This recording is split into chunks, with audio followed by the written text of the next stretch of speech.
सभी छोटे बड़े श्रोताओं को सुनीता भटनागर का प्यार भरा नमस्कार। ऑडियो स्टोरीज के हमारे चैनल कहानी जगत में आप सभी का स्वागत है। हिंदी कहानियों की श्रृंखला में आइए आज सुनते हैं सुशील कुमार फुल्ल जी द्वारा रचित कहानी ठूंठ। बसंती आगे आगे और नाथ पीछे पीछे, उसकी गंध से खींचा सा नाथ पर्वत की ढलवी पगडंडियों पर कोलू के बैल की भांति चलते हुए बसंती और नाथ बोझ ढुलक ढुलक पड़ता। घुंघरुओं एवं घंटियों की खनन खनन से घाटी में मधुर स्वर लहरियां तैरने लगी थी। भूतनी के टीले पर पहुंचते ही बसंती ने हिनहिनाना शुरू कर दिया। नाथ ने भी पूंछ उठाकर जय घोष किया। बसंती की हाँ में हाँ मिलाई। अचानक दोनों ठहर गए। नाथ ने बसंती को चाटना शुरू किया। बसंती के रोए खड़े हो गए। उर्वी ने घूर कर राधु की ओर देखा। राधु ने शरारत भरी अदा में कहा, ये तुम्हारी तरह साधनी नहीं हुए हैं। उर्वी के शरीर में जगमग जगमग होने लगी। राधु की आंखें चमक उठी। उर्वी की इच्छा हुई कि वह भी जोर से हिनहिनाए ताकि उसकी आवाज भी जंगल के नन्हे नन्हे पेड़ पौधों से लिपट जाए। उसने राधु को निहारा। राधु की आंखों में भी आमंत्रण था। बाहर मुक्त होते ही बसंती और नाथ बेतहाशा उछल कूद करने लगे। वे मिट्टी में लोटपोट होकर कल्लोल कर रहे थे और एक दूसरे को चाट रहे थे। राधु, हाँ उर्वी, बसंती भी साधनी क्यों नहीं हो जाती? तुम्हें नाथ से ईर्ष्या हो रही है? हाँ शायद। नहीं, लेकिन राधु यह बताओ, क्या नाथ साधु नहीं बन सकता? वैसे तो साधु बनने बनाने की परंपरा है ही नहीं। यदि होती भी तो मैं हरगिज साधु न बनता। राधु ने विश्वस्त स्वर में कहा। तुम्हें अच्छा लगता है क्या साधनी बनकर जीना? नहीं तो मुझे तो याद भी नहीं कि मैं कब साधनी बन गई। शायद मेरा जन्म ही साधनी के रूप में हुआ है। उर्वी ने आह भरकर कहा। वह 4 या 5 वर्ष की रही होगी। घर में उत्सव छाया हुआ था। उसे रेशमी कुर्ता पायजामा पहनाते हुए माँ ने कहा था, उर्वी, तुम्हें साधनी बना रहे हैं, बोलो अडिग रहोगी? उर्वी को क्या पता क्या साधनी होती है। बस अच्छे कपड़े मिल गए, रेशमी कुर्ता पायजामा पहन लिया, हो गया। गांव भर को बकरे का भोग लगा दिया, बस हो गई साधनी। माँ के प्रश्न ने उसे चौंकाया नहीं था। वह मुस्कुरा भर दी थी। नन्ही कोपल को क्या पता कि ठूंठ क्या होती है।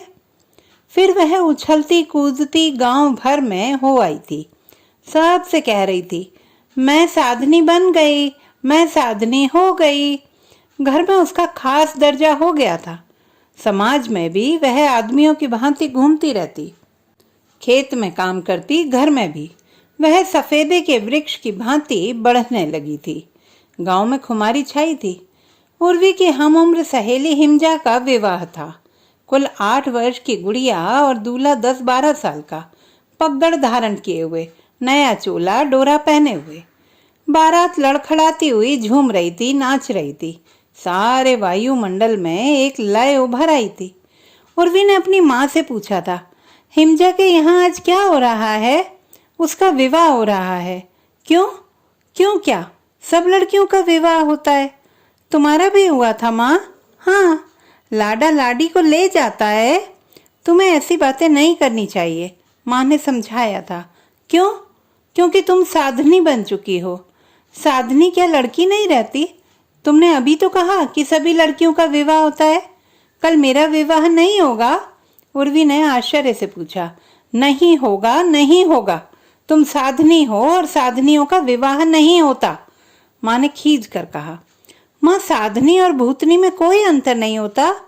होता क्यों नहीं? भूतनी तो भटकती हुई आत्मा है और साधनी जीवित लड़की। साधनी लड़की होते हुए भी माँ बाप के घर में लड़का बनकर रहती है। तू तो हमारा लड़का है, लड़का। तो मेरे लिए दुल्हन लाओ ना, माँ से अनुरोध किया था। माँ ने झिटक दिया था। वास्तव में माँ के पास उसके प्रश्नों का कोई उत्तर ही नहीं था। उसके अंदर कुछ कुछ कुलबुला रहा था, कह रहा था, प्रश्न उभर रहे थे। अच्छी भली लड़की को लड़का मानने के लिए साधनी बना देना कहाँ का न्याय है? लड़की होकर लड़कों की तरह रहे, बस माँ बाप की खुशी के लिए। उसकी इच्छा हुई कि वह भूतनी बन जाए, कम से कम लोग उससे डरेंगे तो सही। वह अचानक भूतनी के टीले की तरफ बढ़ गई थी। गांव में अब भी शहनाई बज रही थी। टीले पर जाकर वह मिट्टी में लौटने लगी थी। उसका सारा मुंह सिर मिट्टी से लथपथ हो गया था। आधी रात के बाद घर लौटी थी। उसने अपने घर का दरवाजा खटखटाया। कौन? मैं, भूतनी।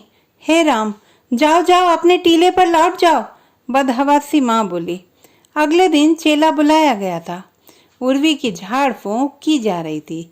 चेला मंत्र बोले जा रहा था। उर्वी मुस्कुरा रही थी। मैं भूतनी तू भूत, मिटाना अब छुआछूत। मैं भूतनी तू भूत, मिटाना अब छुआछूत। चेला अब जोर जोर से चिल्लाने लगा। हुड़दंग पकड़दंग चल मेरे संग, भूतनी के टीले चल मेरे संग। लगड़दंग पकड़दंग मैं न जाऊं तेरे संग। उर्वी गुर्राई। चेला बेहोश हो गया था। खड्ड में पत्थर लुढ़कने लगे। पत्थरों में रहते हुए उर्वी पत्थर हो गई थी। बस बंधा बंधाया काम। सुबह होते ही घोड़ों पर सामान लाद कर कनारथू से शिवगढ़ी जाना और साय होते ही लौट आना। उसका साथी था राधू। बहुत वर्षों से वह इकट्ठे ही घोड़े लेकर निकलते थे। शिवगढ़ी के लोग कनारथू क्यों नहीं आते? उर्वी पूछती है। कनारथू में भूत प्रेतों का वास है। क्या हम भी भूत प्रेत हैं? हाँ, उनकी नजर में तो हम भूत प्रेत ही हैं। कहते हैं शिवगढ़ी से एक व्यापारी कनारथू आ रहा था। यहाँ विश्राम के लिए भूतनी के टीले के पास रुक गया। उसने चरने के लिए घोड़े खुले छोड़ दिए थे। फिर क्या? एक चिड़िया आकर उस व्यापारी की पगड़ी पर बैठ गई। उसने चिड़िया को उड़ाना चाहा, परंतु वह उड़ी ही नहीं। चिड़िया के बोझ से वह व्यापारी बेहोश होने लगा। उसे अपने घोड़े दो दो टुकड़ों में बंटे दिखाई देने लगे। बीच में से कटा हुआ घोड़ा अगली दो टांगों के बल पर घास चढ़ता हुआ वह चिल्ला रहा था। नहीं नहीं, कोरी बकवास, मैं नहीं मानती। तुम्हारे मानने न मानने से क्या होता है? क्यों? अम्बा ने यह घटना स्वयं देखी थी। वही अम्बा जो कनारथू के बाहर जंगल में रहती है? हाँ, अम्बा ने ही गांव वालों को बताया था कि चिड़िया भूतनी ही थी और व्यापारी के अंदर का भूत भयभीत हो गया था, इसलिए उसकी आंखों में फर्क आ गया था। क्या वह व्यापारी बच गया था? व्यापारी क्या बचना था? कुछ मास तक वह चारपाई पर लेटा रहा, सड़ता रहा। फिर उसे खून की उल्टियां आने लगी और एक दिन, मैं बताऊं राधू, वह क्यों मरा? हाँ बताओ। वह बीमार था। तुमने कैसे जाना? कनारथू में सब लोग बीमार हैं। तुम्हारा दिमाग तो ठिकाने है? हाँ, कोई ऐसा घर बता सकते हो जिसमें किसी को खून की उल्टियां ना आती हो? शायद वह तो खाने पीने की वजह से है। तुम सच्ची साधनी हो। यह सब मेरी समझ से बाहर की बातें हैं। क्या तुम साधु बनना नहीं चाहोगे? एक बार फिर सोच लो, उर्वी ने कहा था। तुम तो मेरे पीछे ही पड़ गई हो। साधु बनने से मुझे फायदा नहीं होगा। क्यों? क्योंकि मैं लड़का हूँ। लड़कों को वैसे ही संपत्ति का उत्तराधिकार मिल जाता है, तो लड़कियों को क्यों नहीं मिलता? लड़कियों को भी मिलता है, परंतु इस गांव में नहीं। जिस घर में लड़का नहीं होता वहां लड़कियों में से एक को साधनी बना दिया जाता है ताकि माँ बाप की सारी संपत्ति उसे मिल सके, और फिर समाज में उस घर की इज्जत भी बढ़ जाती है। और जब साधनी मर जाएगी तो? मुझे नहीं पता। साधनी भी कभी मरती है? संपत्ति तो उसकी ही रहेगी। बेवकूफ सिर्फ संपत्ति के लिए अच्छी भली लड़की को साधनी बनाकर रख देते हैं। तुम्हें ऐसा नहीं कहना चाहिए। क्यों? क्या सारे प्रतिबंध साधनियों के लिए ही हैं? तुम साधनी बनकर नहीं रहना चाहती? हरगिज नहीं। किसी से कहना मत, उन्होंने सुन लिया तो तुम्हें काट कर रख देंगे। मैं एक एक को देख लूंगी। मैं क्यों बनूं साधनी? क्यों तिल तिल मरती रहूं? क्यों मैं मलंग सी घूमती रहूं सिर्फ संपत्ति के लिए?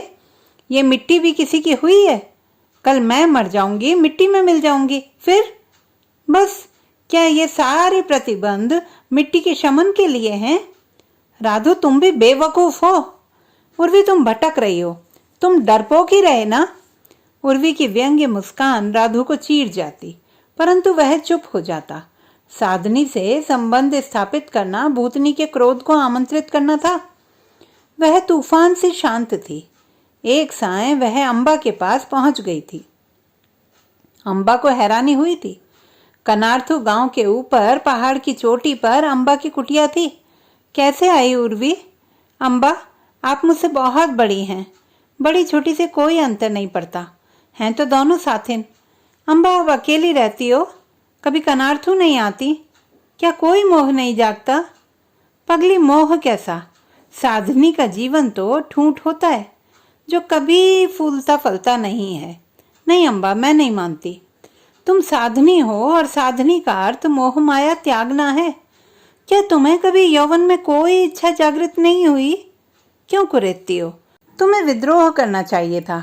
बैलों की तरह बधिया करके रख देना और भी कुछ मत कहो, मेरे फफोले फूटने लगेंगे। अम्बा का तन पिघलने लगा था। अच्छा अम्बा, एक बात सचमुच बताना, क्या कभी तुम्हारे मन में किसी पुरुष के लिए प्रेम अंकुरित नहीं हुआ? तू तो मेरे जख्मों को कुरेदने लगी। शरीर में खून का प्रवाह हो तो प्रेम क्यों नहीं होगा?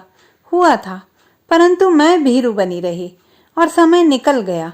आह भरते हुए अम्बा ने कहा। वह कहाँ गया जहाँ से सब आते हैं? क्या मतलब? उर्वी, एक शाम वह बहुत भावुक हो गया था। कहा था, अम्बा, मैं तुम्हारे बिना नहीं रह सकता। तुम व्यर्थ में अपना जीवन नष्ट कर रही थी। मैं तुम्हें अपनाने के लिए साधु बन जाता हूँ। यदि तुम मेरी प्रार्थना स्वीकार नहीं करोगी तो मैं कुछ भी कर सकता हूँ।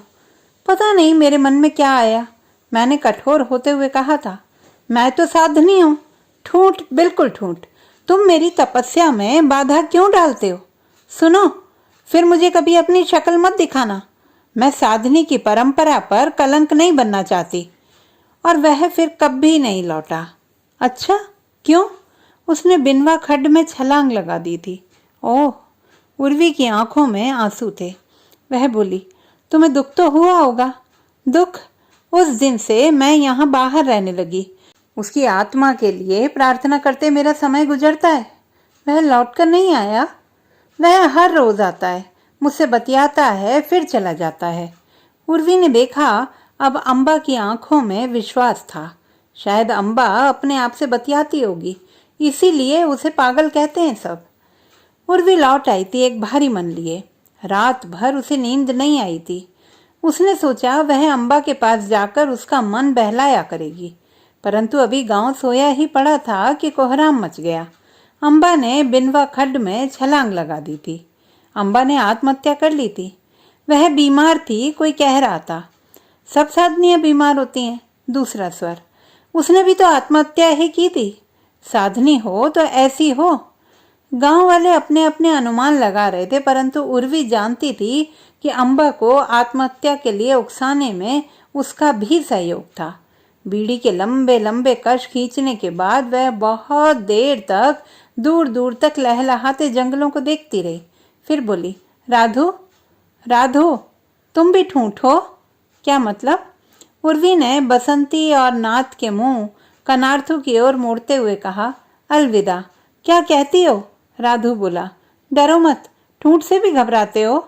उर्वी ने भयभीत राधु को पकड़ा और प्रेमी युगल की मुद्रा में जंगल में खो गई। बसंती तथा नाथ बहुत दूर निकल गए थे। तो दोस्तों, यदि हमारी आज की कहानी आपको कैसी लगी कमेंट बॉक्स में लिखना ना भूलें। चैनल को सब्सक्राइब करें, लाइक करें और मित्रों के साथ शेयर करें।